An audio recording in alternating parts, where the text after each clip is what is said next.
إرسال صفته خط محدود ولا نعت موجود ولا وقت معدود ولا أجل ممدود فطر الخلائق بقدرته ونشر الرياح برحمته والصلاة والسلام على الرسول المسدد المصطفى الأمجد المحمود الأحمد سيدنا ومولانا ومولى الكونين جد الحسن والحسين علي والقاسم محمد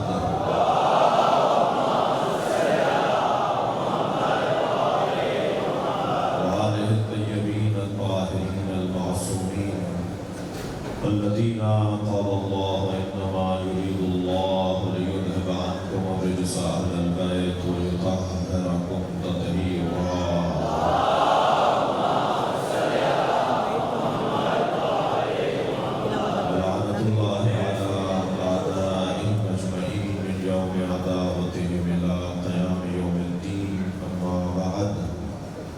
قال الخطيب في القرآن الكريم بسم الله الرحمن الرحيم يا أيها الذين آمنوا اتقوا الله حق تقاته ولا تموتن إلا وأنتم مسلمون واعتصموا بحبل الله جميعا ولا تفرقوا واذكروا نعمة الله عليكم إذ كنتم أعداء فألف بين قلوبكم فاصبحتم بنعمته إخوانا وكنتم شفا حفرة من النار فأنقذكم منها كذلك يبين الله لكم آياته لعلكم تهتدون صلوات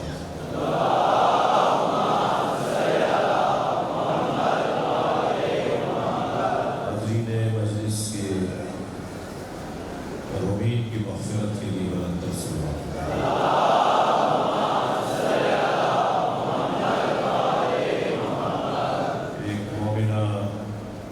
بچی علیل ہے، ایک مومن محمد نواز علیل ہے، چودھری ندیم اشرف بیمار ہے،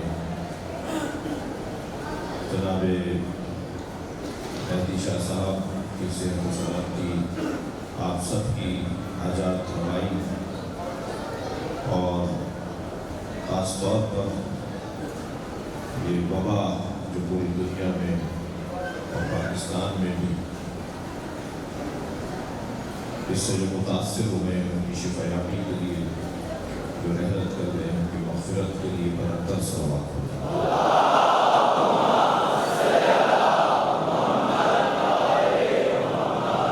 سورہ مبارکہ آل عمران کی مسلسل دعائیں تھیں۔ آج اگرچہ موسم کچھ مساعد نہیں ہے لیکن اس کے باوجود آپ کی شرکت، آپ کی توجہ قابل قدر ہے۔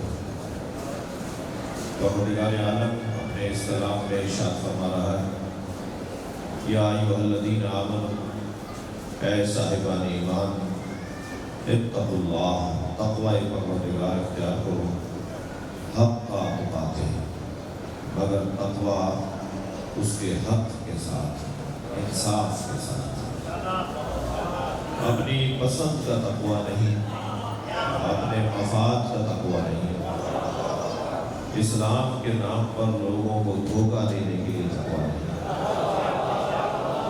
حلیے اپنا کر رویوں کو چھوڑنے والا تقوی نہیں۔ بعض لوگ حلیے اچھے اپناتے ہیں مگر اس حلیے کے اندر اسلام نہیں ہوتا بلکہ اسلام کے نام پہ دھوکہ ہوتا ہے۔ صرف جنگ صفین میں لوگوں نے قرآن نہیں اٹھائے تھے،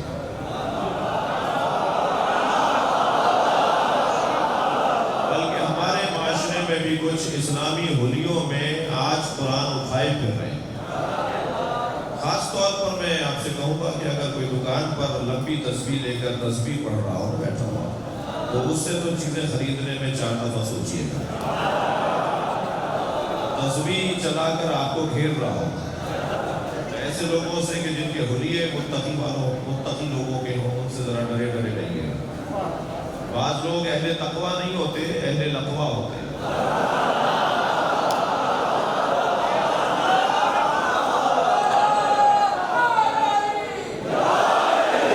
حلیہ اپنا کر ہمیں دھوکہ دے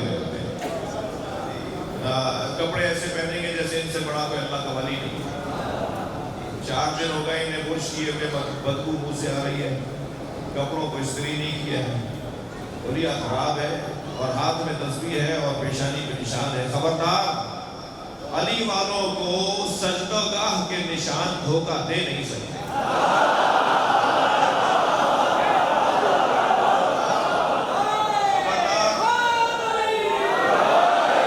خبردار, تم کیا حلیہ اپناؤ گے جو خوارج نے نہروان میں اپنایا تھا. اور مولا کائنات نے ایسے لوگوں کا صفایا کیا جو اسلام کو ڈھال بناتے ہیں, جو دین فروش بھی ہیں, جی اسلام فروش بھی ہے. شاید میرا کوئی بچہ تعجب کرے کہ مولانا کیسی باتیں کر رہے ہیں. ہاں بھائی, یہ انسان بڑا خطرناک ہے. یہ حدیث بھی بیچتا ہے, یہ قرآن بھی بیچتا ہے, یہ ممبر بھی بیچتا ہے, اور کیا کہیں اس کا, یہ بازار میں یوسف نبی بھی بیچتا ہے.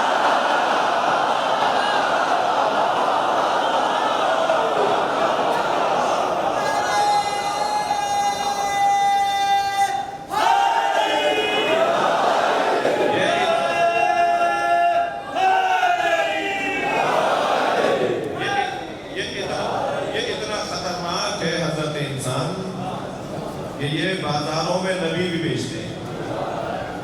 تو تعجب ہونا بھی چاہیے اور ایسا ہوتا بھی ہے. مجلس پڑھنے کے بعد اگر میں نیاز کو گنوں اور کم ہونے پر میں مہدی شاہ کو واپس کر دوں کہ یہ کم ہے, تو میں مجلس بیچ رہا ہوں.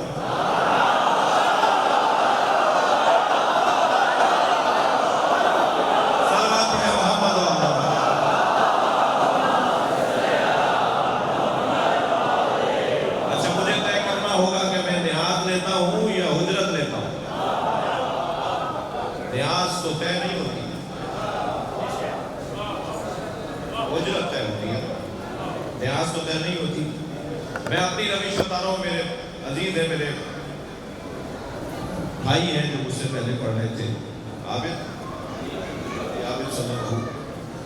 میں اپنی روش بتا رہا ہوں کہ میں 4 جگہ مجلس پڑھتا ہوں. جب اپنے کمرے میں, اپنے حجرے میں, اپنے گھر میں پہنچتا ہوں تو پہلے تو سارے لفافوں کو مخلوط کرتا ہوں تاکہ مجھے پتہ ہی نہ چلے کہ مہدی شاہ نے کیا کیا. کئی بال برابر زیادہ دینے والے کا احترام اور کم دینے والے سے نفرت نہ ہونا. نیاز ہے, نیاز تو طے ہوتی نہیں ہے,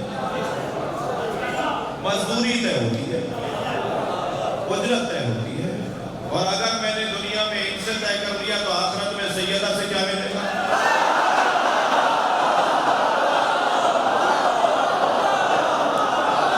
پھر مجھے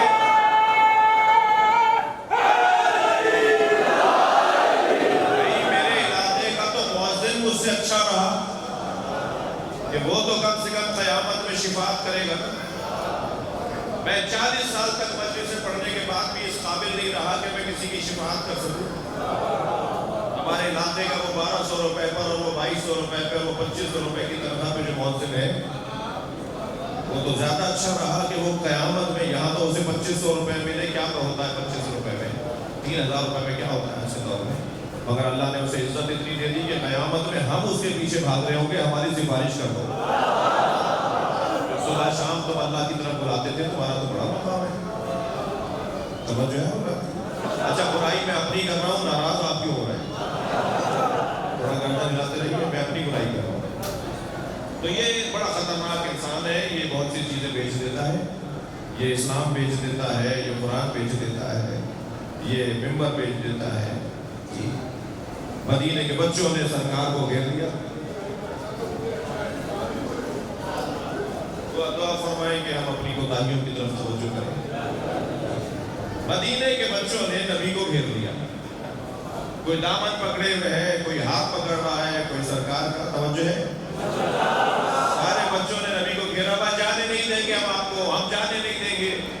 جب سرکار کو سب بچوں نے کہا ہم آپ کو آگے نہیں جانے دیں گے, نبی نے دونوں جیبوں میں اپنے ہاتھ ڈالے اور اخروٹ کے دانے نکال کے ایک دانہ اخروٹ کا بچوں میں بانٹ دیا.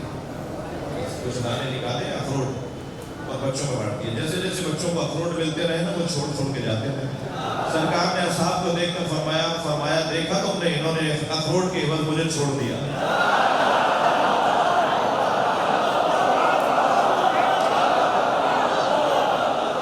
بھائی حال تو کچھ ہمارا بھی ایسا ہی ہے. صلوات پڑھے ذرا محمد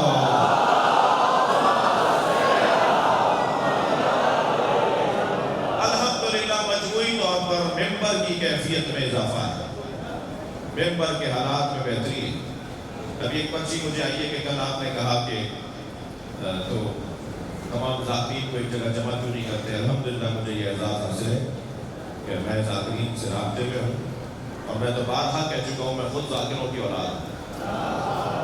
ذاکروں سے جتنا پیار میں نے کیا ہے اور اس کے عوض جتنا نقصان مجھے ہوا ہے وہ مجھے پتا ہے.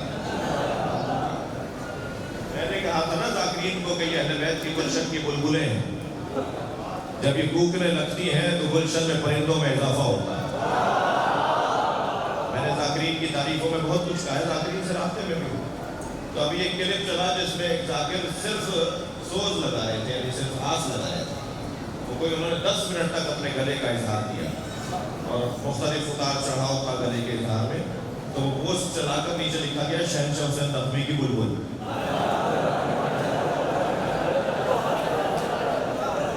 صلوات پڑھے ذرا محمد.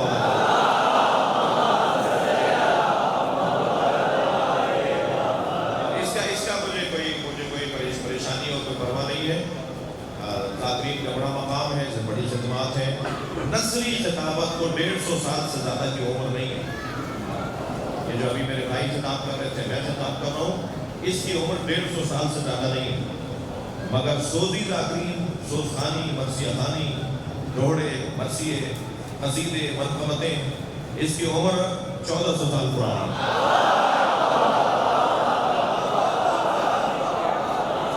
گلے سے پڑھنے والے لوگ ہیں, جو منقبت سنانے والے لوگ ہیں, جو قصیدہ سنانے والے لوگ ہیں, جو مرثیہ سنانے والے لوگ ہیں, ان کی تاریخ بہت پرانی ہے. سب سے پہلا مرثیہ کسی ذاکر نے اگر پڑھا تو اسے بشیر ابن جدلم کہا جاتا ہے. امام سجاد کے ذاکر تھے. اور پھر ذاکرین کا مقام کتنا بلند ہے, میں تو صرف اپنے لیے کہہ رہا تھا کہ مجھے گھاٹے کا سودا نہیں کرنا چاہیے. کتنا اچھا ہے کہ بغیر طے کیے ہوئے اگر مجھے زیادہ نیاز مل رہی ہو تو میرا ضمیر بھی مطمئن, پانی کو بھی تناؤ نہیں کہ انہیں زیادہ دیں گے تو اچھا ہوگا, کم دیں گے تو پریشانی ہو جائے گی. یہ رائج ہے کیونکہ ائمہ نے دیا تھا, ذاکرین نے لیا تھا, تو یہ رواج ہے, رائج ہے, مگر یہ اجرت نہیں ہے ہماری, یہ بدلہ نہیں ہے اس ممبر کا. بہت سے لوگ ہوتے ہیں, میں نے جو بات شروع کی تھی میں اپنی بات پر ہی ہوں, بہت سے لوگ ہوتے ہیں کہ جو اسلام کو, دین کو, مذہب کو ڈھال بناتے ہیں. بعض لوگ تو اپنے گھروں پہ علم لگا کر بہت کچھ فیصلے لے رہے ہوتے ہیں اپنے آپ. الیکشن کے موقع میں تو آپ کو بہت سارے لوگ نظر آئیں گے کہ جو آپ کے امام بارگاہ میں آتے ہیں اور پھر جیتنے کے بعد وہ نظر نہیں آتے. بہت زیادہ اس طرح کی مثالیں ہوتی ہیں. تو اسلام کو ڈھال بنانا, مقدسات کو ڈھال بنانا, اور میں الحمدللہ ایک عمومی خطیب ہوں, مجھے سنی بھی سنتا ہے, سنی میری جان ہے, سنی میرے عزیز ہے. اور پھر میں تو اور بالا تر بات کروں, ابھی ہندوستان کے ایک ہندو سیاستدان نے مجھے پیغام بھیجا ہے, اور وہ 4 دفعہ قومی اسمبلی کے ممبر رہ چکے ہیں اور 2 دفعہ وزیر رہ چکے ہیں. پتہ نہیں میرے دوستوں کو ان کا نام یاد ہے نہیں, نشان نہیں ہے آپ کو, میں نام بھول رہا ہوں. ایک ہندی نام ہے, جیسے ہندو نام ہوتے ہیں نا, جیسے آنند اور اس طرح دیو اور فلاں نام ہمارے بھائی ہندو برادری کے اندر ہے. تو ایک بہت مشہور وہاں کے سیاستدان ہیں, معمر سیاستدان ہیں, انہوں نے مجھے پیغام بھیجا ہے پاکستان کے ایک سیاستدان کے ذریعے, اور وہ سیاستدان بھی پاکستان کا چھوٹا سیاستدان نہیں ہے. انہوں نے ان کے ذریعے پیغام بھیجا ہے کہ مولانا کے اس کلپ نے ہندو مسلم تہذیب کو پروان چڑھایا ہے, اور وہ یہ کلپ کے بر صغیر کا ہندو بھی مولائی ہے یا عالی مدد بولتا ہے.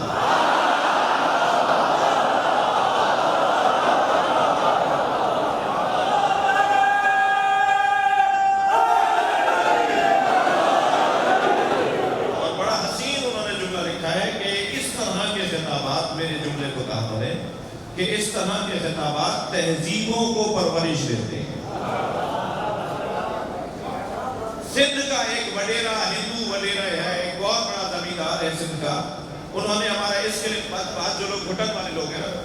کے بارے میں آپ سے عرض کر رہا تھا کہ میں اگر ذاکرین سے ہم پیار کرتے ہیں تو لوگ کہتے ہیں کہ جی دیکھو یہ ذاکرین سے، میں ان سے کہتا ہوں بھائی آپ لوگ کیونکہ کنویں کے مینڈک ہو، آپ کو اپنے حصار کے علاوہ پتہ ہی نہیں ہے کہ باہر کیا ہے، تو آپ تنگ نظری کی باتیں کرتے رہیں گے اور آپ کو اس کا کوئی فائدہ ہوتا ہوگا، لیکن ہمیں معلوم ہے کہ اس کا کوئی فائدہ نہیں ہے۔ تو ایک ہندو زمیندار ہیں سندھ کے ایک ہندو زمیندار ہیں، انہوں نے ابھی اچھے معمر ہیں، انہوں نے ابھی پچھلے دنوں مجھے کچھ سے رابطہ کیا اور اس میں انہوں نے کہا کہ آپ کا یہ جو کلپ چل رہا ہے کہ مجھے سندھ کے ہندوؤں سے بھی بڑا پیار ہے، سندھ کی ثقافت میں یا علی مدد کہنا ثقافت کا حصہ ہے، لہٰذا یہاں کا سنی بھی علی شیر حیدری ہوتا ہے اور یہاں کا ہندو بھی علی مدد بولتا ہے۔ تو کہنے لگے آپ کے اس جملے کے بعد میں نے اپنے پوتے کا نام علی آنند رکھ دیا۔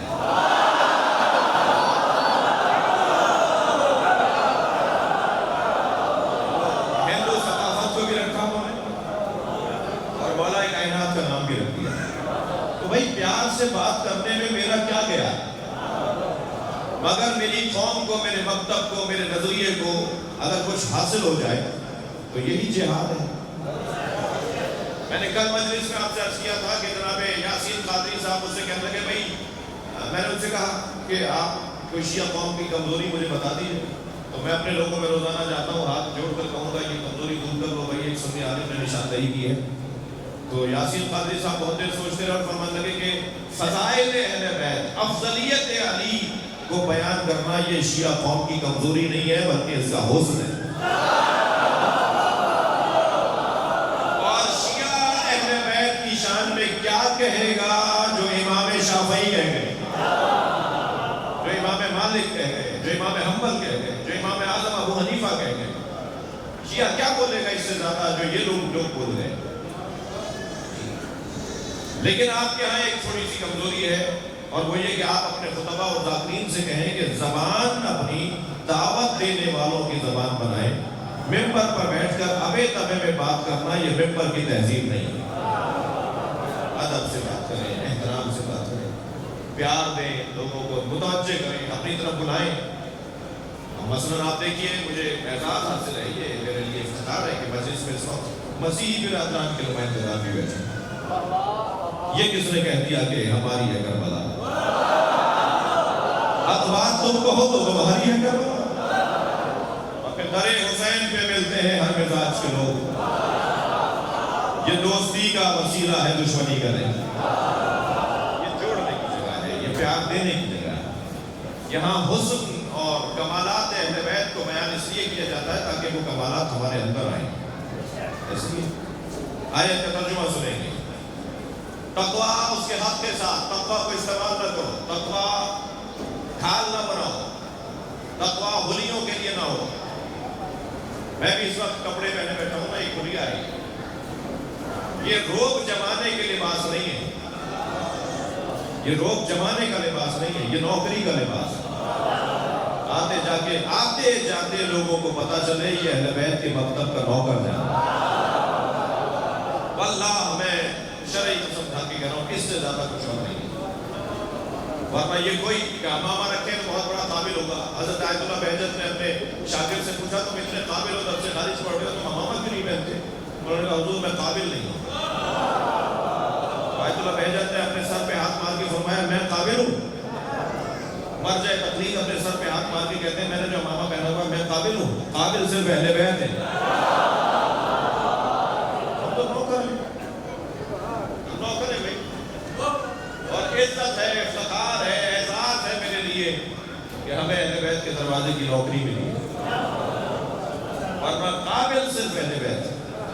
نحن العلماء، اور سنیں گے مولا کا، نحن العلماء وشیعتنا متعلمون، ہم اہل بیت عالم ہیں، ہمارے سارے شیعہ ہمارے شاگرد ہیں۔ اگر ہم سیکھنا چاہتے ہیں کسی سے تو صرف اہل بیت سے۔ آیت کا ترجمہ محسوس کریں، اے صاحبان ایمان تقوی پروردگار کا حق ادا کرو، وَلَا تَمُوتُنَّ إِلَّا وَأَنْتُمْ مُسْلِمُونَ، اور خبردار اس دنیا سے نہ جانا مگر جانا تو مسلمان جانا، مسلمان مرنا۔ ہمیں اللہ مسلمان مرنے کی دعوت دے رہا ہے. مسلمان جینا آسان ہے، مسلمان مرنا مشکل ہے. تھکے نہیں ہے تو مثال دے دوں. اتنے ہی لوگ ہیں جو مسلمان زندہ تو رہے مگر مسلمان مرے نہیں. اتنے ہی لوگ ہیں جن کا ماضی بڑا اچھا تھا، مستقبل برباد ہو گیا. تو معیار یہ ہے کہ مستقبل کو اچھا کرو.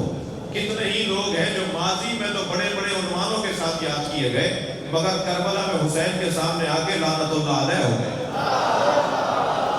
اور ایک نام تو ایسا بھی ہے کہ جس کا ماضی اچھا نہیں تھا، ایک نام تو ایسا بھی ہے جس کا ماضی اچھا نہیں تھا مگر کربلا میں حسین کے قافلے میں مل کر حور علیہ السلام ہو گئے.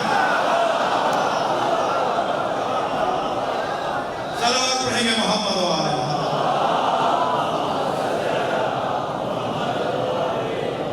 مستقبل بہتر کرنے کا اللہ حکم دے رہا ہے. وَلَا تَمُوتُنَّ إِلَّا وَأَنْتُمْ مُسْلِمُونَ. خبردار اس دنیا سے نہ جانا، جانا تو مسلمان جانا.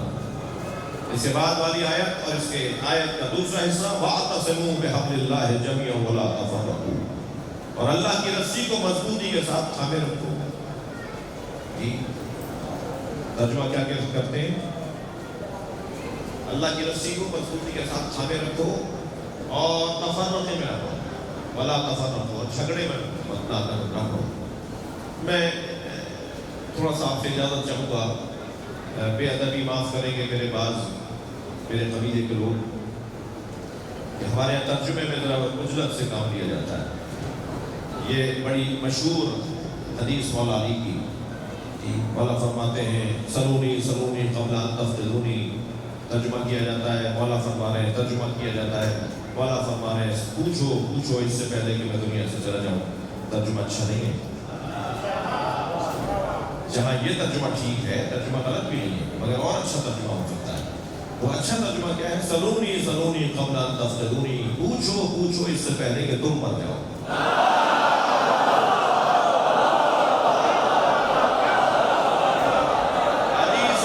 پوچھو گے تو مر جاؤ گے. ایسے ہی ایک اور حدیث ہے جس میں نبی نے فرمایا ان الحسن والحسین سیدا شباب اہل الجنہ. نبی نے فرمایا حسن و حسین جوانان جنت کے سردار ہیں. یہ ترجمہ کیا جاتا ہے، ترجمہ اچھا نہیں ہے، ترجمہ مکمل نہیں ہے. ان الحسن والحسین سیدا شباب اہل الجنہ. حسن و حسین جوانان جنت کے سردار ہیں. اس کا مطلب ہے کہ مر جاؤ جنت میں چلے جاؤ تو دو سردار ملیں گے. ایک کا نام حسن ہے، ایک کا نام حسین ہے. یعنی نبی فرما رہے ہیں کہ حسن و حسین مردوں کے سردار ہیں. نبی تو یہ کہہ ہی نہیں رہے. نبی نے تو یہ فرمایا ہی نہیں ہے کہ حسن و حسین جوانان جنت کے سردار ہیں. نبی نے فرمایا حسن و حسین جوانان اہل جنت کے سردار ہیں. اور اہل جنت ہونے کے لیے مرنا ضروری نہیں ہے. اسی دنیا میں اہل جنت بن جاؤ، حسنین تمہارے سردار ہیں. مثلا قرآن کی ایک آیت کا ترجمہ کیا جاتا ہے قُلْ لَا أَسْأَلُكُمْ عَلَيْهِ أَجْرًا إِلَّا الْمَوَدَّةَ فِي الْقُرْبَى.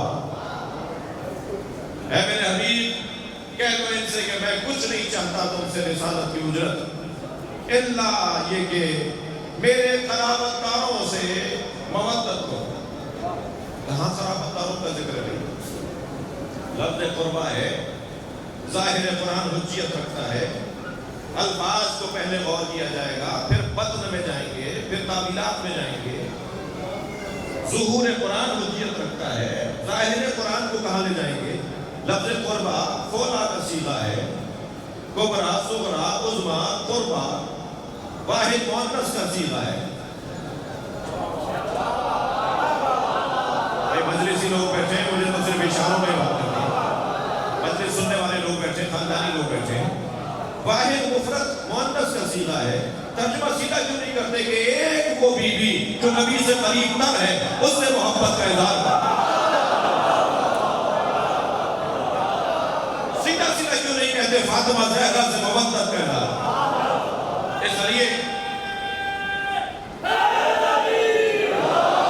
اس لیے کہ جو سب سے زیادہ قریب اور پیاری اور محبوب زوجہ بتائی جاتی ہے، حضرت عائشہ فرماتی ہے کہ میں نے فاطمہ سے قریب نبی کو کسی کو نہیں پایا.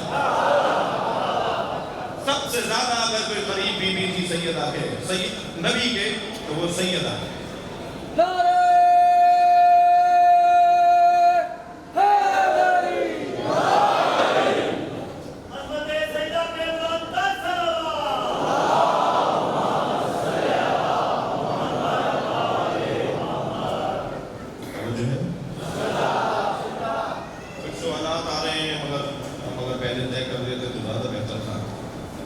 سوالات کے جوابات کا دورانیہ بھی ہونا چاہیے اور دوستوں کی خواہش بھی ہوتی ہے, کچھ ذہن میں سوالات بھی ہوتے ہیں اور ہم اگرچہ کثیر السفر ہونے کے باوجود بہت دیر سے آپ سے ملاقات ہو رہی ہوتی ہے کیونکہ ملک بہت بڑا ہے, دنیا بہت بڑی ہے, مسلسل سفروں میں رہنے کی وجہ سے ایک عرصے سے شاہ صاحب فرما رہے تھے حاضر ہوں.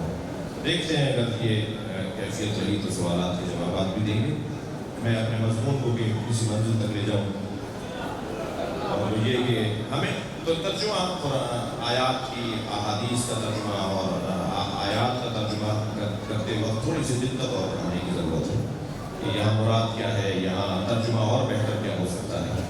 یہ آیت جس کے اندر کہا جاتا ہے وَاعْتَصِمُوا بِحَبْلِ اللَّهِ جَمِيعًا وَلَا تَفَرَّقُوا, اللہ کی رسی کو مضبوطی کے ساتھ تھامے رکھو اور تفرقے میں رکھو, اختلاف میں نہ جاؤ. یہ کون سی بات ہے؟ اختلاف ہمیشہ برا نہیں ہے اور اتحاد ہمیشہ اچھا نہیں ہے. یہ کیا بات ہوئی کہ جب اتحاد ہے تو اس کو مان لو, اگر جرأت ہے تو مان لو کہ سارے قریش متحد ہو کے نبی کے خلاف آئے تھے. کہہ دیں کہ اتحاد تھا تو اچھا ہے, کسی میں جرأت ہے یہ اتحاد اچھا کہیں گے؟ اتحاد اس نقطے پر ہو جو نقطہ اچھا ہے, تب اتحاد اچھا ہوگا. اختلاف اس پر کہ جس پہ اختلاف نہیں کرنا چاہیے اگر ہو جائے تو اختلاف ہو رہا ہے. لہذا یہ کوئی بات نہیں ہوئی کہ اتحاد ہے تو بس اتحاد ہے اور اختلاف ہے تو بس غلط بات ہے. قرآن کیا کہہ رہا ہے؟ قرآن نے یہ نہیں کہا کہ وَاعْتَصِمُوا بِحَبْلِ اللَّهِ جَمِيعًا وَلَا تَفَرَّقُوا, اللہ کی رسی کو مضبوطی کے ساتھ تھامے رکھو اور جھگڑے میں نہ پڑو, اختلاف میں نہ پڑو. کیوں نہ پڑو؟ ایک ظالم ہے, جابر ہے, صفاق ہے, ظلم زیادتی کر رہا ہے, اسے کیوں نہ لڑیں؟ اور ہم جب ظالم سے لڑیں گے تو ظالم کا بھی تو گروپ ہے, ظالم کے پاس بھی تو طاقت و توانائی ہے, وہ ہم سے لڑے گا تو جھگڑا ہو گیا نہیں ہوا. کہ نہیں قرآن نے روکا تھا کہ کسی جھگڑے میں نہ پڑو. یہ قرآن نہ سمجھ لو پھر کہتے ہیں خبردار اسرائیل کے بارے میں کچھ نہ بولو, اس لیے کہ اگر اسرائیل کے بارے میں کچھ کہو گے تو جھگڑا ہو جائے گا. میں ان لوگوں کے لیے پیغام دینے جا رہا ہوں. عزیزان گرامی, پاکستان میں فرقہ واریت پھیلانے والے ہمیں پتہ ہے کہ کہاں سے فنڈ لیتے ہیں, مجھے ان کی تنخواہوں کا بھی پتہ ہے, ہمیں یہ بھی پتہ ہے کہ کہاں سے وہ پیسہ آتا ہے. اور اس وقت جو فرقہ واریت پھیلانے کی ایک مکتب کی طرف سے کوشش کی جا رہی ہے اور اس کی زد میں آنے والوں میں ایک نام آپ کے فقیر کا ہے. کبھی ایک تکفیری جماعت کا بندہ ہمیں گالیاں دیتا ہوا نظر آتا ہے, کبھی بریلوی مسلک کے بعد نام نہاد علماء کراچی کے روڈوں پر ہمیں گالیاں دیتے نظر آتے ہیں. یہ ساری گالیاں سننے کے بعد میں تو ایک ہی جملہ کہتا ہوں, سارے پاکستان میں تم فرقہ واریت کا ماحول بنا لو, شیعہ اسرائیل کو تسلیم نہیں کرے گا.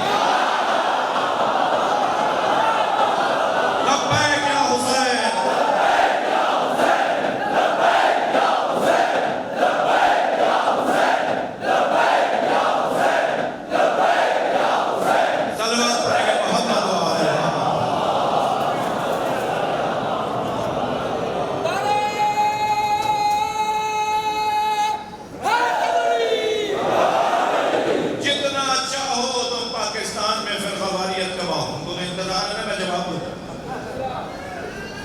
بعض لوگ بدتمیزیاں کر رہے ہیں, گالیاں دے رہے ہیں مسلسل. تو مجھے جب گالیاں ملتی ہیں تو میں انہیں تحفہ بھیجتا ہوں انہی لوگوں کو جو گالیاں دیتے ہیں نا. میں اپنے نہیں بتانا چاہتا کیونکہ پھر وہ اس کا مسئلہ کچھ اور ہو جاتا ہے. میں کچھ گالیاں دینے والوں کو تحفے بھیج چکا ہوں اور خط بھی شکریہ کا لکھ چکا ہوں, توجہ چاہوں گا, اور اپنے آپ کو اور اپنے دوستوں کو سمجھاتا ہوں کہ معصومین کی سیرت پہ عمل کرنے کا موقع مل رہا ہے. شام والے انہیں برا کہتے تھے, یہ انہیں کھانا کھلاتے تھے, یہ انہیں گھوڑا دے دیتے تھے کہ سفر پہ جا رہے ہو تمہارے لیے تو سواری ہونی چاہیے. جو ہے محمد و آل محمد بلند تر صلوات.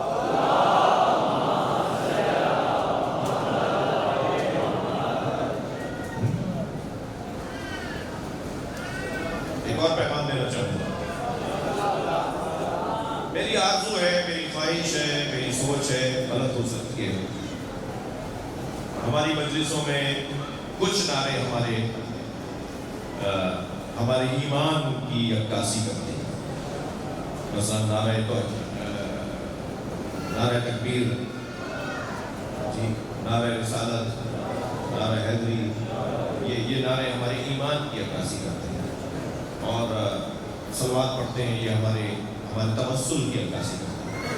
کبھی کبھی 10 مجلسوں میں ایک مجلس میں پاکستان زندہ باد کا نعرہ بھی لگا دیا.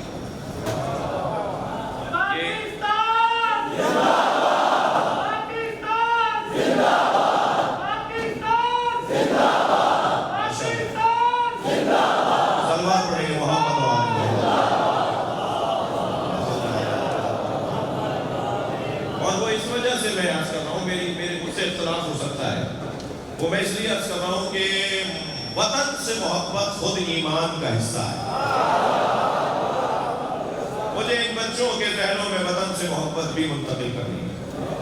اور کوئی مطلب نہیں ہے، کوئی غرض نہیں ہے، کوئی لالچ نہیں ہے، کوئی کسی سے کچھ لینا دینا نہیں ہے.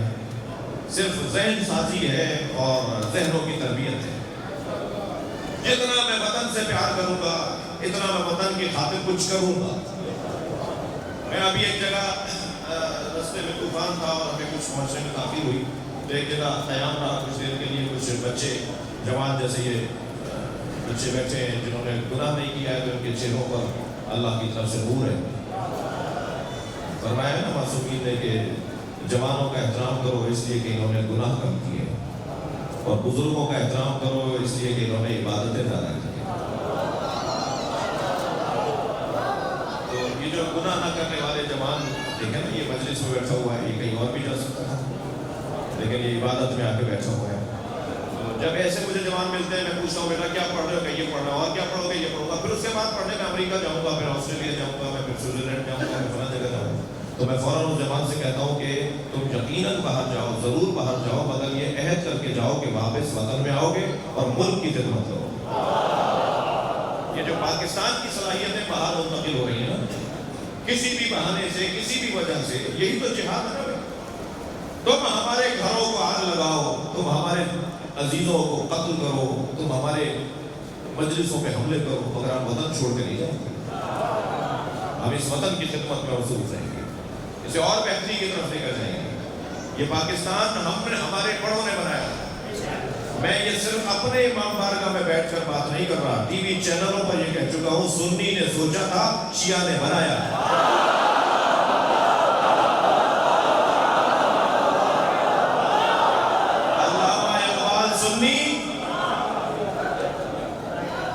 اور قائد اعظم محمد علی جناح شیعہ.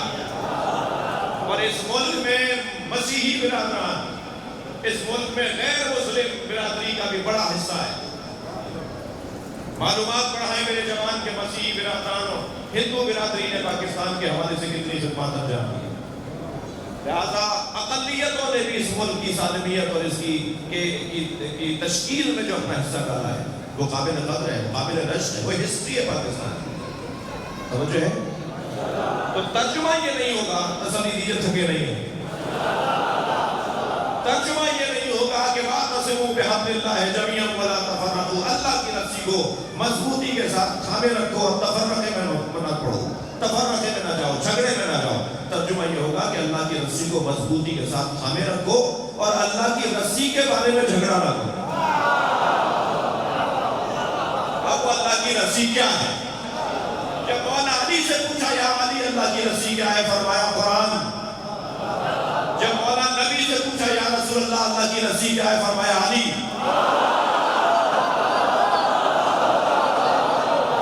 قرآن اور علی اللہ کی رسی ہے. اور رسی ہمیشہ کم سے کم 2 ڈوروں کے بٹنے سے بنتی ہے. آپ 14 ڈوروں سے بھی رسی بنا سکتے ہیں.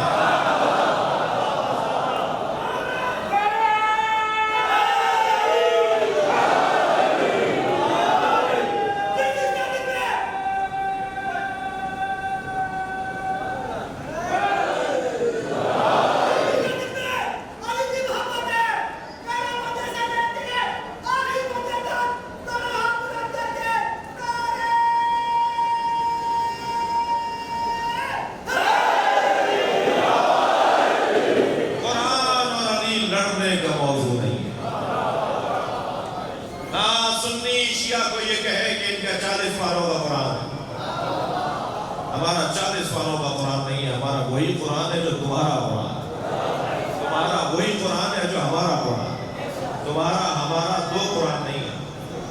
عجیب داستانیں، شیعہ کہتے ہیں کہ فلاں کی بکری 10 پارے کھا گئی، بکری تمہاری ہے، جواب ہم نے۔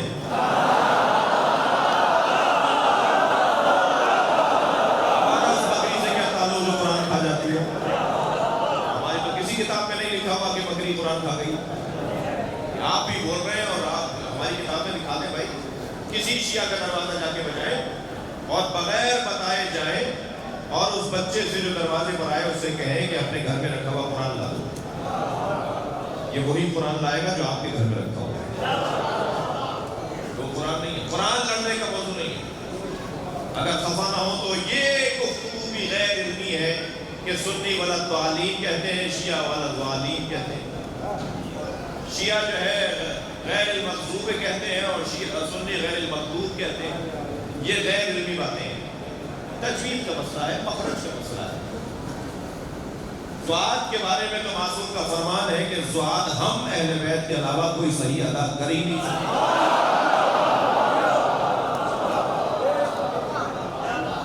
اگر ضاد کی ادائیگی جو ہے نا وہ قریب المخرج ہے، قریب السماع ہے، دال میں اور ضاد میں قریب قریب آواز آتی ہے۔ اس کی ایک جگہ ہے، زبان کی نوک اگر سامنے والی دو کاٹنے والے دانتوں پہ لگے تو دال بنتا ہے، اور اگر زبان کی ایک طرف کا حصہ سائڈ والی دانتوں پہ لگا کے آپ زور لگائیں گے تو ضاد بنے گا۔ آپ ضاد اور ضاد کو قریب قریب سمجھتے ہیں، لہذا کہتے ہیں سنی ضاد کہتا ہے، شیعہ ضاد کہتا ہے، جبکہ سنی بھی صحیح کہتا ہے، شیعہ بھی صحیح کہتا ہے۔ یہ قریب السماع ہے، ایک جیسا لگتا ہے۔ یہ فرق بھی سنی شیعہ میں نہیں ہے۔ ہمارا قرآن ایسے پڑھا جاتا ہے، ان کا قرآن نہیں بھائی۔ قرآن کے 7 طرزیں ہیں، 7 انداز ہیں، 7 طرح کی قرأتیں ہیں۔ قرآن کی تجوید کے بارے میں وہی فیصلے ہیں جو سنیوں کے ہیں، وہی شیعوں کے ہیں۔ یہ علمی بات ہونی چاہیے۔ میں گزارش کروں گا، اور اگر کوئی مجھ سے پیار کرتا ہے تو میں اجازت دوں گا کہ آپ اپنے بچوں کو سنی قاریوں سے قرآن پڑھا دیں، گھبرانے کی ضرورت نہیں ہے، قرآن ایک ہی ہے۔ اس سے بدتر کہ ہم اپنے بچے کو قرآن نہ پڑھائیں، بہتر ہے کہ سنی قاری سے قرآن پڑھوائیں، اس لیے کہ قرآن ان کا اور ہمارا دو نہیں ہے۔ ہاں کچھ کڑوی باتیں ہیں، مجھے معاف کریے۔ ہاں قرآن پڑھوائیے گا، دینیات نہ پڑھوائیے گا۔ ہاں جو جماعت کی اجازت ہے، صلوات پڑھے گا محمد وعلا۔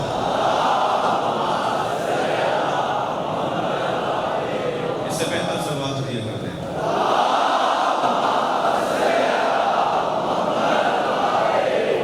میں آیت کے ترجمے کی منزل پہ ہوں اور آپ کی توجہات مجھے آمادہ کر رہی ہیں کہ میں اپنے بیانات کو مکمل کروں۔ اللہ کی رسی کو مضبوطی کے ساتھ تھامے رکھو اور رسی کے بارے میں جھگڑا نہ کرو۔ علی کے نام پہ لڑائی نہیں ہونی چاہیے، اور علی کے نام پہ لڑائی نہیں ہونی چاہیے۔ مولانا وہ مولا علی کو یہ مانتا ہے اور میں مولا علی کو یہ مانتا ہوں، تو بھائی مولا علی کو کون کیا مانتا ہے یہ صرف اور صرف بتانے کا حق اللہ کو اور نبی کو۔ علی مولا کو تو اللہ اور نبی کے علاوہ کوئی جان نہیں سکتا، تو تم کیسے جانے جو یہ سینہ چوڑا کر کے کہتے ہو میرا عقیدہ اچھا ہے؟ تمہارا سب سے اچھا عقیدہ بھی ہو جائے تو تم دعویٰ نہیں کر سکتے کہ علی کو جان گئے۔ ہم ابھی علی مولا کی عین سے آگاہ نہیں ہیں۔ علی مولا کی لام، علی میں جو لام ہے نا، عین کے بعد لام، ہم اس حرف لام سے آگاہ نہیں ہیں۔ مولا علی کے نام میں جو چھوٹی یہ ہے نا، ہم اس سے آگاہ نہیں ہیں۔ ابھی ہم نام سے آگاہ نہیں ہیں، علی کا کام تو بہت بلند ہے، علی کی عظمت تو بہت بلند ہے۔ ایک لفظ میرے بچوں نے سنا ہے مقصر، ایک لفظ اور سن لیجئے قاصر۔ خدا کے واسطے مقصر مقصر کہنا کم کرو، قاصر قاصر کہنا زیادہ کرو، اس لیے کہ مقصر اور قاصر میں فرق ہے۔ مقصر اسے کہتے ہیں جو پہچان لے اور انکار کرے، تو کوئی دعویٰ دعویٰ کرے کہ اس نے علی کو پہچان لیا. اور قاصر اسے کہتے ہیں جو نہ جانتا ہو اور غلطی کر رہا ہو. تو وہ تو ہم سب کر رہے ہیں. ہم مولا کی شان میں سب قاصر ہیں. جب نبی سرکار نے فرما دیا ما عرف اللہ الا انا و علی، اللہ کو کوئی نہیں پہچان سکتا سوائے مجھ مصطفیٰ کی علی. ما عرفنی الا اللہ و علی، اور مجھے کوئی نہیں جان سکتا سوائے اللہ کی اور علی کے. ما عرف علی الا اللہ و انا، اور علی کو کوئی نہیں جان سکتا سوائے اللہ کے اور میرے. جب علی کو اللہ اور نبی کے علاوہ کوئی جاننے کا حق ہی نہیں رکھتا، صلاحیت نہیں رکھتا. یہ سمندر اتنا گہرا ہے، اس میں سلمان بھی اترے تو واپس آ جاتے ہیں. تہ تک پہنچنے کے لیے سلمان فارسی جیسا وجود رضی اللہ تعالیٰ عنہ علیہ السلام، ان جیسا وجود بھی دعویٰ نہیں کر سکتا کہ میں مولا کی معرفت کی کن اور گہرائی تک پہنچ گیا. مجھے نا وہ علی، جس علی کے لیے اہل سنت عالم دین پوری جلد لکھ دے، ابن ابی الحدید ہے معتز علی، پوری جلد لکھ دے کہ علی میں ضدیں جمع تھیں، اور جس میں ضدیں جمع ہو جائیں وہ ذات معجزہ ہوا کرتی ہے. جامع الاضداد ذات علی. معجزہ کیا ہے؟ جس کو لانا مشکل ممکن ہی نہ ہو. علی کو نہیں سمجھ سکتے میں اور آپ تو ایسے ہیں جیسے سمندر کے کنارے کھڑے ہو کر سمندر کی تعریف کر رہے ہو. ہمیں کیا پتا ہے اس کی وسعت کتنی ہے، ہمیں کیا پتا ہے اس کی گہرائی کتنی ہے، ہمیں کیا پتا ہے اس میں کیا کیا نعمتیں پوشیدہ ہیں. سمندر کے کنارے کھڑے ہو کے سمندر کو دیکھ رہے ہوں اور محسوس ہو رہے ہوں. ہم مجلس میں بیٹھ کے بس اتنا کر رہے ہوتے ہیں. البتہ بعض لوگ سمندر کے کنارے پہ جا کر محسوس نہیں ہوتے، بیمار ہوتے ہیں. ہمارے ہی معاشرے میں کچھ لوگ ہیں جو علی علی سن کے بیمار ہو رہے ہوتے ہیں، اور یہ ہم مجلس کر ہی اس لیے رہے کہ انہیں بھی شفا مل جائے. آؤ ہضم کرو باتوں کو، ہضم کرو، سنو مولا کے فضائل. جامع الاضداد ذات علی کی تھکے نہیں ہے. مثلا اگر کوئی حاکم ہے نا تو وہ زاہد نہیں ہو سکتا. زاہد کہتے ہی اسے جو دنیا کو چھوڑ دے، اور حاکم اسے کہتے ہیں جو دنیا کو مٹھی میں لے لے. اگر کوئی حاکم ہے تو زاہد نہیں ہے، زاہد ہے تو حاکم نہیں ہے. مولا علی میں یہ دونوں ضدیں جمع ہیں. زاہد ایسے ہیں کہ ابا میں اب رفو کرنے کی جگہ نہیں ہے. جب درزی سے کہا نا اسے رفو کر دے تو کہا مولا اب اس میں رفو نہیں ہو سکتا، یہ جو آپ کی ابا پھٹ گئی ہے اب اس کو میں ڈاکہ نہیں لگا سکتا. تو ابا کو چھوڑ کر فرمانے لگے یا اللہ گواہ ہے اس نے مجھے چھوڑا ہے، میں نے اسے نہیں چھوڑا. وہ ظاہر دنیا اپنی جوتیوں میں بند لگا رہے ہیں، خود بیٹھ کر اپنی جوتیوں میں ٹانکا لگا رہے ہیں. تو ابن عباس نے کہہ دیا مولا ذرا شام کے حاکم کو 6 مہینے تک رہنے دیجئے، گورنر مضبوط ہو جائے پھر ہٹا دیں گے. تو حضرت نے وہ سوئی جس سے ٹانکا لگائے تھے اسے چھوڑ کر فرمایا ان جوتیوں کی قیمت کتنی ہے؟ ایسے سوال پوچھے جواب پوچھے. حضرت نے فرمایا جوتیوں کی قیمت کتنی ہے؟ حضرت ابن عباس سے دیکھ کر فرمایا مولا کوئی نہیں خریدے گا. جو مولا علی جواب چاہتے تھے نا وہی دیا ہے انہوں نے جواب، ورنہ اس کی قیمت تو جبریل جانتے ہیں، ملائک جانتے ہیں اس کی قیمت. فرمایا اس کو کوئی نہیں خریدے گا. تو مولا نے فرمایا جن جوتیوں کی قیمت تمہارے نزدیک کچھ نہیں ہے نا، تمہاری دنیا سے زیادہ قیمتی ہے. علی نے دنیا کو کتنا ذلیل کیا ہے کوئی علی سے سنے. جتنا دنیا کو علی نے ذلیل کیا ہے اتنا کسی اور نے نہیں کیا. اور جتنا آپ اس دنیا کی عادت ہے بھائی، اس دنیا کی عادت ہے، جتنا آپ اسے ذلیل کریں گے نا اتنا ہی آپ کے پیچھے آئے گی. جتنا آپ اس کو گلے لگائیں گے یہ آپ کو ذلیل کریں گے. نسخہ اپنا لیں میرے بچے. جائز پیسہ، حرام پیسے کی بات نہیں کر رہا، جائز حلال پیسہ اگر آپ کو مل رہا ہو نا تو 3 مرتبہ میں التماس کر رہا ہوں، التجا کر رہا ہوں، خواہش کر رہا ہوں، نسخہ دے رہا ہوں. جائز حلال پیسہ 3 مرتبہ اگنور کرنے کی مشق کرو. بات کہیں بھی نہیں ہے نہیں. مثلا آپ کو 10,000 روپے مل رہے ہیں کہیں سے، یا آپ کو پتا ہے وہاں جاؤں گا تو 10,000 روپے ملیں گے، نہیں جائیں گا. 3 مرتبہ سے زیادہ آپ سے میں خواہش نہیں کروں گا، 3 مرتبہ آپ جائز اور حلال پیسے کو اگنور کرو، نظر انداز کرو، دل نہیں لگاؤ، اسی کا توجہ نہیں کرو. 3 مرتبہ ایسے کر کے دیکھیں. میں ممبر سے ضمانت دیتا ہوں قیامت تک جب تک تم زندہ رہو گے پیسہ تمہارے پیچھے بھاگے. اسے پہلے سمجھا تو دو کہ میں تمہارا محتاج نہیں ہوں، پھر وہ تمہارے پیچھے ہے. یہ علی زاہد دنیا اور حاکم ایسے کہ 1400 سال گزرنے کے بعد سیکرٹری جنرل اقوام متحدہ کوفی عنان مولا علی کا خط اٹھا کے کہتا ہے کہ مسلمانوں کے چوتھے خلیفہ نے جو حکومت چلانے کا نظام لکھ کر دیا ہے اس سے اچھا نظام ہے ہی نہیں. ایک مسیحی کوفی عنان، مسیحی تھے نا وہ پچھلے سے پچھلے جو سیکرٹری جنرل، علی زاہد بھی ہیں، علی حاکم بھی ہیں. جس کی رائٹنگ اچھی ہوتی ہے نا اس کا ہاتھ بڑا نرم ہوتا ہے. ترجمہ کر کے دیکھ لیجیے گا، جس کی رائٹنگ اچھی ہوتی ہے اس کی انگلی کے پورے بڑے نرم ہوتے ہیں. اور جو لوہا چلا رہا ہوتا ہے، ہتھوڑے چلا رہا ہوتا ہے، اس کا ہاتھ بڑا سخت ہوتا ہے. ہتھوڑے چلانے والے کے ہاتھ میں قلم دے دے رائٹنگ اچھی نہیں ہوگی، اور قلم چلانے والے کے ہاتھ میں ہتھوڑا دے دے تو اسے ہتھوڑا لگے گا نہیں. علی میں ضد جمع ہے، قلم چلائیں تو صلح حدیبیہ بنے، تلوار چلائیں تو لا فتح الا علی لا سیف الا علی. صلوات پڑھیں محمد و آل محمد.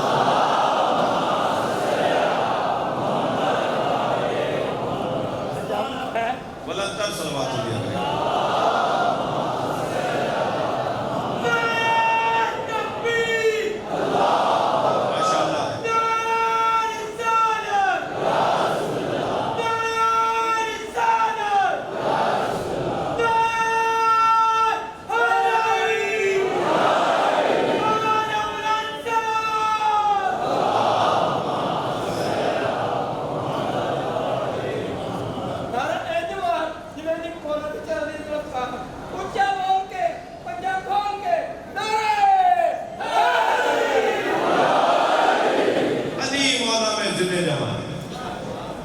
دو تین مثالیں اور لے لیجئے.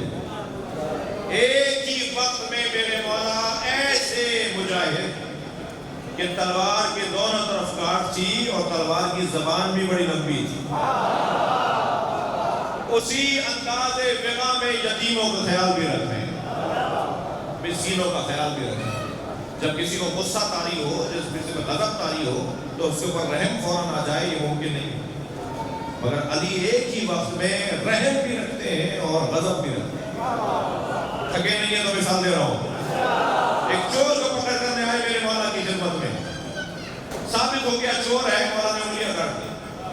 کٹی ہوئی انگلیاں اپنے ہاتھ میں اٹھا کے کوفے کے چوراہے پہ کھڑا ہو گیا. لوگوں آؤ میں بتاتا ہوں یہ انگلیاں کس نے کاٹی. مجمع جمع ہونے لگا. بعض تو وہ لوگ آ کے کھڑے ہو گئے جو یہ سوچ رہے تھے کہ علی کے خلاف بولے گا. جب سارا مجمع جمع ہو گیا تو اس نے اسی مجمع کو مجلس بنا دیا اور کہا انگلیاں اس نے کاٹی ہیں کہ اگر وہ نہ ہوتا تو نبی کے بستر پہ سونے والا کوئی نہیں تھا. یہ انگلیاں اس نے کاٹی ہیں کہ اگر وہ نہ ہوتا تو نبی کی دختر کا کوئی شوہر نہ ہوتا. یہ انگلیاں اس نے کاٹی ہیں اگر وہ نہ ہوتا تو خیبر فتح نہ ہوتا. میرے مولا کے فضائل پر فضائل پڑھنے لگا. مجمع میں سے آواز آئی علی تمہاری انگلیاں کاٹیں، تم علی کے فضائل پڑھو.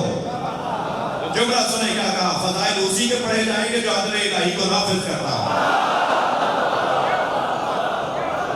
بلا لیا میرے مولا نے جب سنا کہ یہ میرے فضائل پڑھ رہا ہے. مولا نے بلا کے کہا یہ کیا کر رہے تھے؟ تو اس نے تو یہ جملہ نہیں کہا مگر میں زبان حال بیان کر رہا ہوں. جب مولا نے کہا یہ کیا کر رہے تھے؟ میں نے تمہاری انگلیاں کاٹی ہیں، تم چوک پہ کھڑے کے میرے فضائل پڑھ رہے ہو. تو زبان حال میں اس نے کہا آپ اپنا کام کریں، میں اپنا کام کر رہا ہوں. مولا نے اس کی کٹی ہوئی انگلیوں کو اس کے ہاتھ سے ساتھ جوڑا، ارادہ فرمایا، انگلیاں جڑ گئی. وہاں موجود ایک صحابی کی آواز آئی یا علی وہ انگلیاں کاٹنا کیا تھا، یہ انگلیاں جوڑنا کیا ہے؟ فرمایا وہ عدل الہی کا جلوہ تھا، یہ کرم پروردگار کا.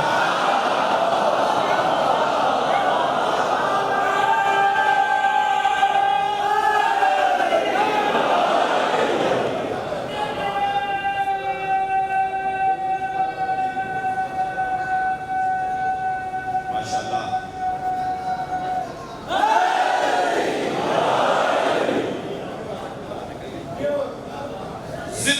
جس ذات میں جمع ہو، جسے سمجھنا ناممکن ہو۔ تو جب یہ طے ہے کہ مولا علی کو بحیثیت علی اللہ اور نبی کے علاوہ کوئی نہیں جان سکتا، میں کیا یہ لوگ بنائے ہوئے ہوں پاکستان کے اندر کہ وہ غالی ہے اور وہ مقصر ہے؟ مقصروں پر ائمہ نے لعنت کی ہے، غالیوں پر علی نے لعنت کی ہے۔ نہ غالی قابل رحم ہے، نہ مقصر قابل رحم ہے، شیعہ ہے جو قابل تعریف ہے، شیعہ ہے جو قابل تعریف ہے۔ تو اس بحث میں میرے بچوں جوانوں اپنا وقت ضائع نہیں کرو۔ ہاں اگر کہیں آپ کو نظر آ رہا ہو کہ یہ بے ادبی کر رہا ہے، بدتمیزی کر رہا ہے، تو زیادہ سے زیادہ اسے تعلق دو بس۔ بہادرائی، لڑنا پھرنا، فساد مچانا، یہ اہل بیت نہیں چاہتے اس میں۔ توجہ کر لیا؟ علی کی کیا بات کروں کہ میری اور آپ کی زندگیاں کم ہیں اور علی کی بات نہ، بات کہاں سے شروع ہو اور کہاں ختم ہو یہ طے کرنا مشکل ہے۔ علی کے علم کی بات کروں، مولا علی کے ایمان کی بات کروں، ایمان علی کا اس درجے پر کہ فرماتے ہیں، توجہ چاہوں گا کہ فرماتے ہیں الہی فاجعلنی کما تحب، مجھے ایسا بنا دے جیسا تو چاہتا ہے۔ ایمان اللہ کے بارے میں علی کا ایمان، یا اللہ مجھے ایسا بنا دے جیسا تو چاہتا ہے۔ مگر میرے عزیزوں، میرے جوانوں، میرے بچوں، یہ جملہ ہر نبی نے کہا، ہر نبی نے کہا کہ یا اللہ مجھے ایسا بنا، آپ بھی کہتے ہیں، میں بھی کہہ رہا ہوں، یا اللہ ہمیں ایسا بنا دے جیسا تو چاہتا ہے۔ یہ ایمان علی کی عکاسی نہیں ہے۔ اللہ سے مولا علی کا کیا تعلق ہے، یہ علی کے تعلق کی عکاسی نہیں ہے۔ اس کے بعد والا جملہ ہے، دقت چاہوں گا، کیا فرمایا؟ الہی فاجعلنی کما تحب، جیسا تو چاہتا ہے ایسا مجھے بنا دے۔ مگر اس سے پہلے کہ علی نے فرمایا الہی انتا کما احب، تو ایسا ہی ہے جیسا میں علی چاہتا ہوں۔ یہ علی کے علاوہ کسی نے کہا ہی نہیں، علی کے علاوہ کوئی کہہ ہی نہیں سکتا۔ علی بتائیے کہ اللہ کیسا ہے، تبھی سارے ولی علی کے دروازے پہ جاتے ہیں۔ کوئی اللہ کا ولی بن نہیں سکتا جب تک علی کی جوتیاں سیدھے نہ کرے۔ کیوں؟ اس لیے کہ علی ہے جو اللہ کی معرفت کا پیغام دے۔ ایمان علی، جہاد علی کی کیا بات ہوگی؟ جہاد علی، دل کر رہا ہے تھوڑی دیر جہاد پر غور کرو۔ بسم اللہ، سب بول نہیں رہے، کیا کرو؟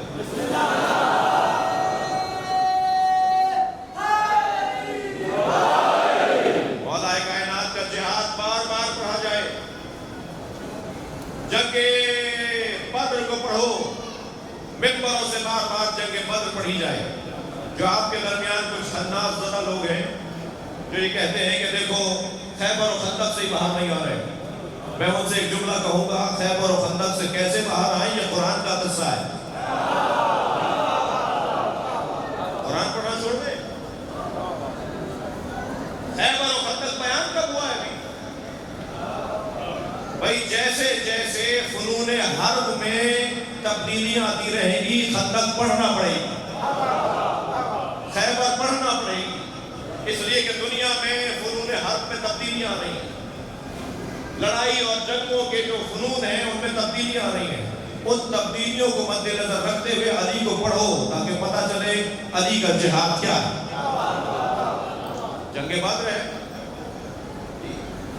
خویلد، نوفع بن خویلد ایک بہت بڑا پہلوان ہے، اور اگر آپ اس اصطلاح کو سنیں تو آپ کو شاید لطف آئے۔ کرائے کا قاتل تھا جو مشرکین لے کر آئے۔ ممکن ہے کوئی کہے مولانا یہ اصطلاح تو آج کی ہے اور ہمارے ملک میں زیادہ استعمال ہوئی ہے، یہ قاتل کو پتہ ہی نہیں ہوتا کہ میں کس کو مار رہا ہوں، اسے تو تصویر دکھا دی جاتی ہے، ویڈیو دکھا دی جاتی ہے، اور جو اس کی جو جانچ پڑتال ہوئی ہے کہ کتنے بجے کہاں سے نکلتے ہیں اور کتنے بجے کہاں جاتے ہیں وہ ریکارڈ اسے دے دیا جاتا ہے، تصویر دے دی جاتی ہے اور 25,000 روپے دے دیے جاتے ہیں اور کہا جاتا ہے اسے مار دو۔ اسے تو پتہ ہی نہیں ہوتا مار کس کو رہا ہوں۔ تو کرائے کے قاتل پاکستان میں تو ایک لمبی لسٹ ہے نا، یہی تو ہم کہتے آ رہے ہیں اتنی مدت سے کہ کرائے کے قاتلوں کو تو پکڑ پکڑ کے جمع کر لیتے ہو اور پھر اسے چھوڑ دیتے ہو، اسے کیوں نہیں پکڑتے جس نے اس کو پیسہ دیا ہے؟ وہ سہولت کا تو یہ جو کرائے کے قاتل کی اصطلاح، تو میں جنگ بدر میں بھی ایک اصطلاح استعمال کر رہا ہوں کہ ایک نوفل کو لے کر آئے جو کرائے کا قاتل تھا اور بڑا پہلوان تھا، بڑا نام تھا، اس کا بڑا رول تھا، اونٹنے کے بچے کو اٹھا لیتا تھا، گھوڑے کے بچے کو ایک ہاتھ سے اٹھا لیتا تھا، جی 4 آدمیوں کے اوپر چڑھ کر بیٹھ جاتا تھا اور 15 آدمی اس سے قابو نہیں کر پاتے تھے، اتنا وزنی اور اتنا پہلوان آدمی اسے جنگ بدر میں لے کر آ گئے مشرکین۔ جیسے ہی معلوم ہوا سرکار کو کہ نوفل بھی آیا ہوا ہے تو سرکار نے دونوں ہاتھوں کو اٹھا کے کہا اللہم اکفنی نوفلا، میری قوم کو، میرے مسلمانوں کو، میرا کلمہ پڑھنے والوں کو نوفل سے محفوظ رکھ۔ اب جنگ شروع ہو گئی۔ کچھ دیر کے بعد جنگ گھمسان کی جنگ پڑ رہی تھی کہ کچھ دیر کے بعد سرکار ایک ٹیلے پہ کھڑے ہو کر مجمع میں دیکھنے لگے تو مولا علی کی دل سے آواز آئی یا رسول اللہ کیا دیکھ رہے ہیں؟ تو مولا نبی نے فرمایا کہ نوفل کے بارے میں کسی کو علم ہے؟ تو مولا نے وہیں سے آواز لگا کے کہا یا رسول اللہ میں نے اسی وقت مار دیا تھا۔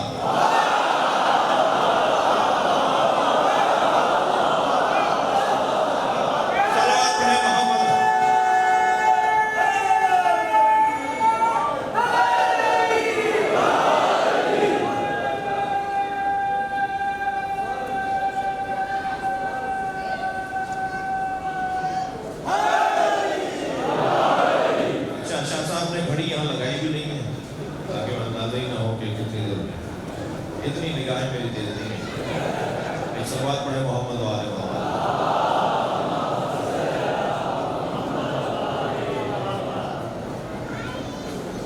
یہ نہیں بتا رہے کہ کتنی دیر سے پڑھا، سمجھے؟ تو بھائی مجھے تھوڑی دیر مولا کے جہاد پر اور کرنے دیں، میرے حصے کی آخری آج اس سلسلے کی آخری مجلس ہے، تو میں صرف آپ سے 2-3 باتیں مولا کا جہاد دل کر رہا ہے تو مثالیں اور لے لیں۔ کسی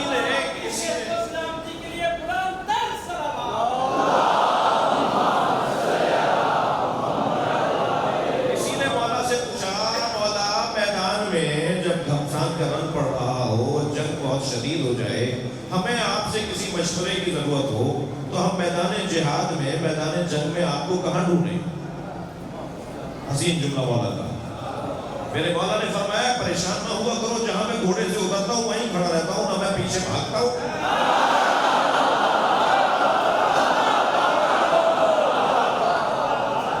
اور نہ ہی کسی میں ضرورت ہے کہ میرے پیچھے آئے، میں جہاں اترتا ہوں وہیں پھر اترتا ہوں، بس پہلی دفعہ دیکھ لینا کہ میں کہاں اترا ہوں۔ پھر کسی نے پوچھا یا علی آپ میدان میں معمولاً آخری وقت میں جاتے ہیں؟ تو حضرت نے فرمایا میں اس لیے دن ڈھلے جاتا ہوں، دن ختم ہو رہا ہوتا ہے اس لیے جاتا ہوں کہ کم سے کم لوگ مارے جائیں، اس لیے کہ مغرب پر تو جنگ بند ہو جانی ہے۔ پھر کہا کہ مولا آپ کے پیش نظر کون ہوتا ہے میدان کے اندر؟ آپ کسی لمبے آدمی کو مارتے ہیں جس کے ہاتھ میں 2 تلواریں ہوتی ہیں اسے مارتے ہیں، جس کے ہاتھوں میں نیزہ اور جس کے ہاتھ میں تیر ہوتا ہے اسے مارتے ہیں؟ آپ مارتے کسے ہیں؟ کسے مارتے ہیں؟ بوڑھوں کو مارتے ہیں، یعنی اچھی عمروں والوں کو مارتے ہیں، جوانوں کو مارتے ہیں؟ تو حضرت نے فرمایا زیادہ سوال نہیں کرو، میں سرداروں کو مارتا ہوں،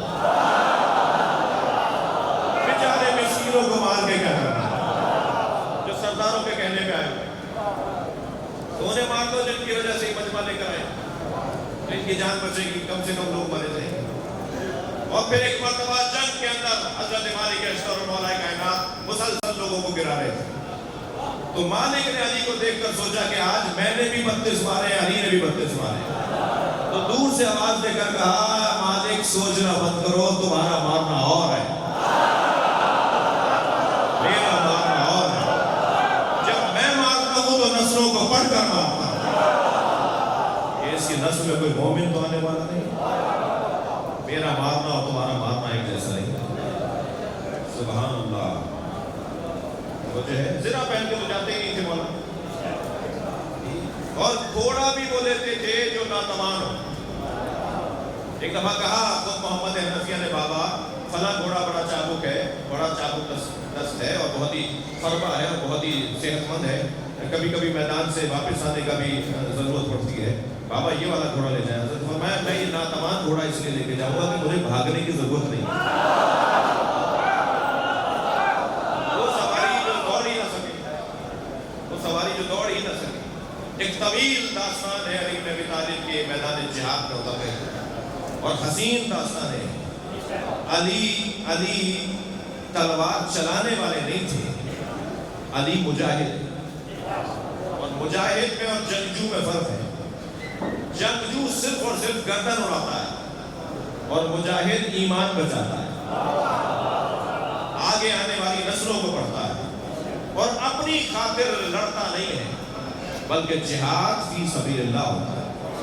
عزیزو, سینے پہ چڑھنا کتنا مشکل تھا, اس سے زیادہ سینے سے اترنا مشکل تھا. جو علی کا سینے پہ چڑھنا مشکل تھا وہ بھی علی کے لیے آسان, اور پھر سینے سے اترنا بھی علی کے لیے آسان. اور جب سینے سے اتر کے 4-6 ٹہل لگا دی مولا نے, تو پھر ایک مرتبہ اس کو ضربت ماری, اور پھر وہ مرحلہ تو بڑا حسین تھا, تھکے نہیں ہے تو سن لے. وہ مرحلہ بڑا حسین تھا کہ جب ایک مرتبہ مرحب نے آ کر کہا کہ تمہارے باپ کے ساتھ, ابو طالب کے ساتھ میں نے کھانا کھایا ہے ایک دفعہ دسترخوان پہ بیٹھ کے, میں اس کے بیٹے کو نہیں ماروں گا جس کے ساتھ میں نے کھانا کھایا ہو. تو مولا علی کی آواز آتی ہے, میں اسے ماروں گا جس نے ابو طالب کے ساتھ بیٹھ کر بھی اللہ کو نہ مانا ہو.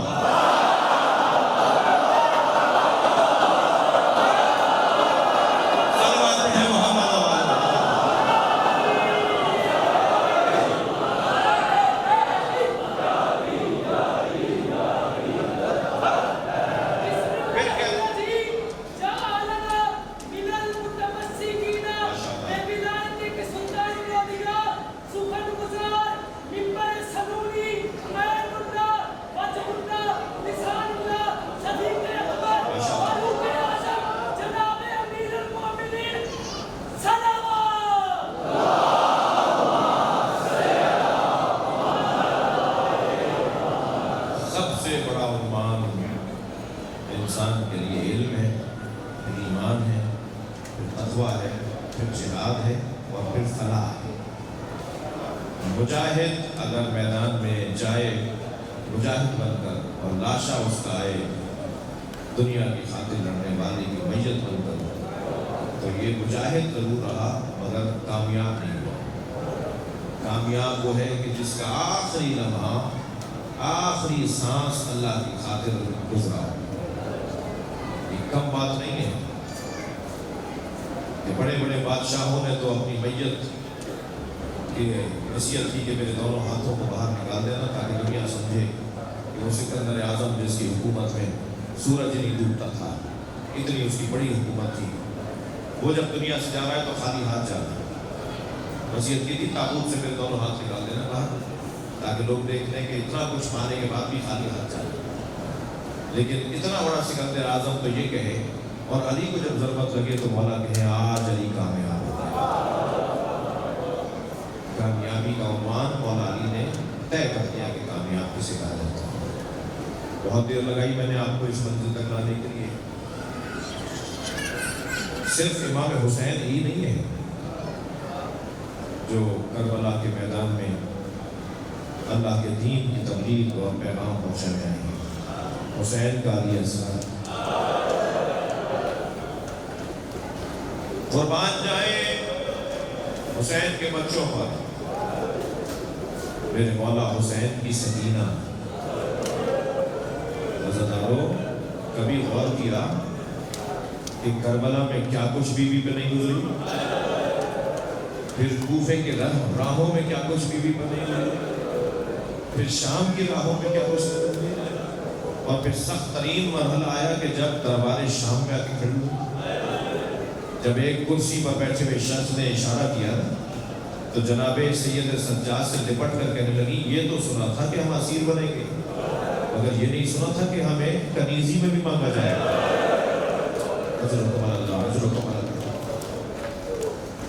دربار شام میں جناب سکینہ پہ کیا ظلم ڈھایا گیا, اس کا بیان بہت مشکل ہے, مگر اس سے زیادہ مشکل گھڑی ہے زندان شام.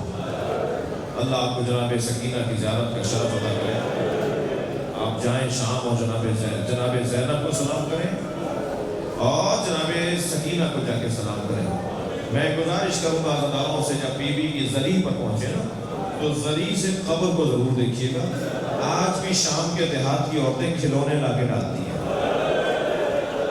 اور ایک نوحہ پڑھتی ہے تمہاری ماں سے وعدہ کیا تھا تمہاری قبر پر آتے رہے ہیں. یہ بچی آج بھی زندان شام میں ہے. آپ رو رہے ہیں نا, آپ کی آنکھوں میں آنسو آ رہے ہیں. جلتے ہوئے خیمے سے امام سجاد کو لانا کتنا مشکل تھا. کوئی پوچھے جناب زینب کبریٰ سے, اس حالات سے کوئی پوچھے. جلتے ہوئے خیمے سے امام سجاد کو لانا کتنا مشکل تھا. اس سے زیادہ مشکل تھا قبر سکینہ سے بی بی رباب کو اٹھانا. بی بی کو اٹھا کر لاتے تھے, بی بی پھر چلی جاتی. بی بی کو اٹھا کر لاتے تھے, بی بی پھر قبر سکینہ پہ چلی جاتی.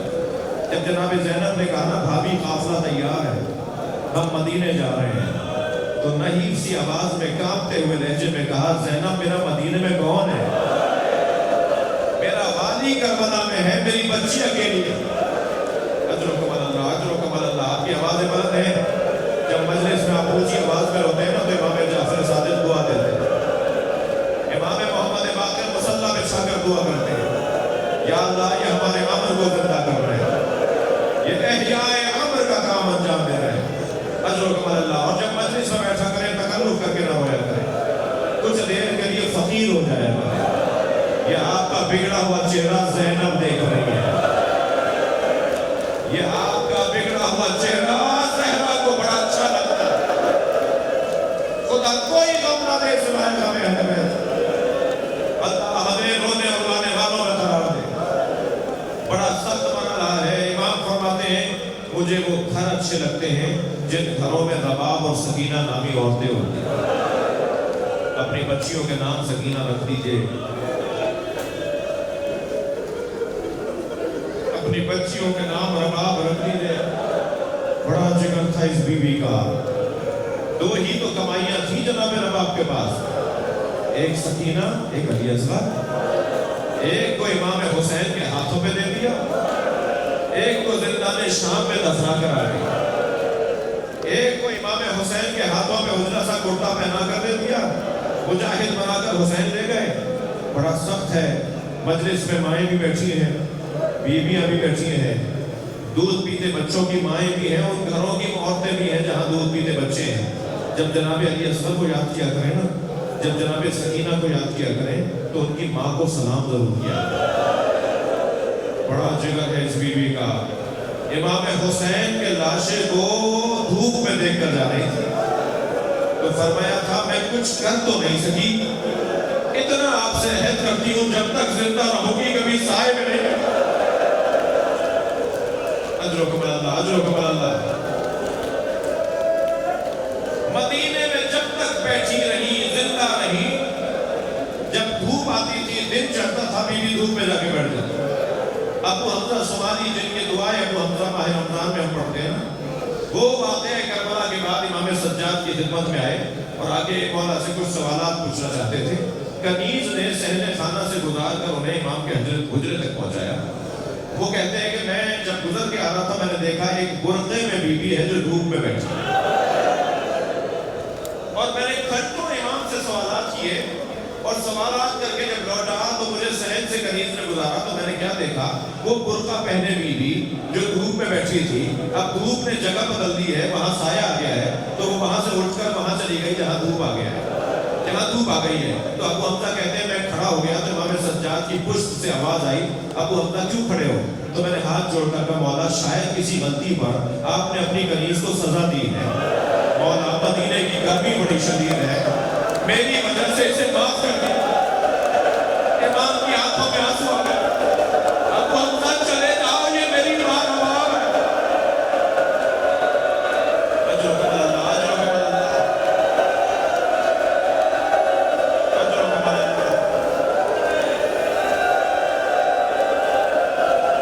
اجرکم اللہ. ابھی آپ مسجد سے اختتام پر زیارت کریں گے. چلیے ذرا کربلا چلیے. حسین گھوڑے پہ ڈگ لگا رہے. تکلف کر کے نہیں روئیں گے. حسین گھوڑے پہ ڈگمگا رہے ہیں. اتنے تیر لگ چکے ہیں کہ مولا سے بیٹھا نہیں جاتا. اتنے پتھر مارے جا چکے ہیں کہ پیشانی سے خون جاری ہے. میں نے حرم حضرت معصومہ میں آیت اللہ فاطمیہ سے یہ مصائب سنے کہ جب حسین گرنے لگتے تھے نا تو جس طرف گر رہے ہوتے تھے زین سنبھال کے اس طرف دیکھتے تھے اور اشارہ کر کے کہتے تھے لا واللہ مجھے نہیں چاہیے مجھے نہیں چاہیے. پھر جب دوسری طرف گرنے لگتے تھے تو وہاں اشارہ کر کے کہتے تھے مجھے نہیں چاہیے. آیت اللہ مشکینی کہتے ہیں کہ یزیدی سپاہیوں نے مختار کے دربار میں یہ تو بتا دیا کہ حسین گرتے وقت اشارہ کر کے کہتے تھے مجھے نہیں چاہیے, مگر یہ نہیں کہا اور کہا کہ ہمیں کچھ نظر نہیں آ رہا تھا. کون حسین کو کیا دے رہا تھا جو حسین کہہ رہے تھے مجھے نہیں چاہیے؟ تو آیت اللہ فاطمیہ روتے میں کہتے ہیں نبی آگے بڑھ کے کہتے تھے میری گود میں آ جا. سیدہ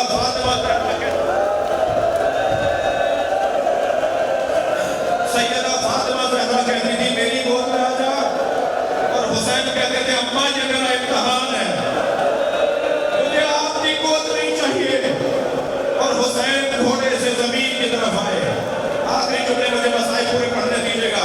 حسین نے گھوڑے کی پشت کو چھوڑ دیا. آواز ذوالجلال اب تیری پشت میں مجھ سے بیٹھا نہیں جاتا. مجھے مسائل پورے پڑھنے دیجیے گا. گھوڑے نے گھٹنے ٹیک دیے. حسین زین سے زمین کی طرف آئے, مگر رونے والوں زین سے زمین کی طرف آنے میں حسین کو بہت دیر تک تیروں پر معاملات رہا. حسین کا بدن اجروں کا بدن تھا. بسر سعد نے آواز دی کوئی ذوالجلال کو تیر نہ مارے. میں نے بچپن میں نبی کو اس پہ بیٹھے دیکھا ہے. ذوالجلال کو پکڑ کر ناؤ میں تبرک کے طور پہ رکھوں گا. سپاہی یزیدی سپاہی آگے بڑھے. ذوالجلال نے 80 سپاہیوں کو زخمی کیا.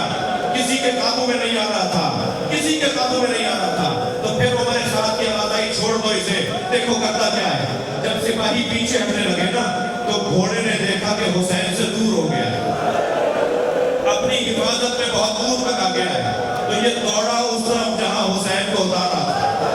مگر رونے والا سب جملہ کہہ رہا ہوں, یہ دوڑتا ہوا گیا مگر اسے جانے میں دیر ہو گئی.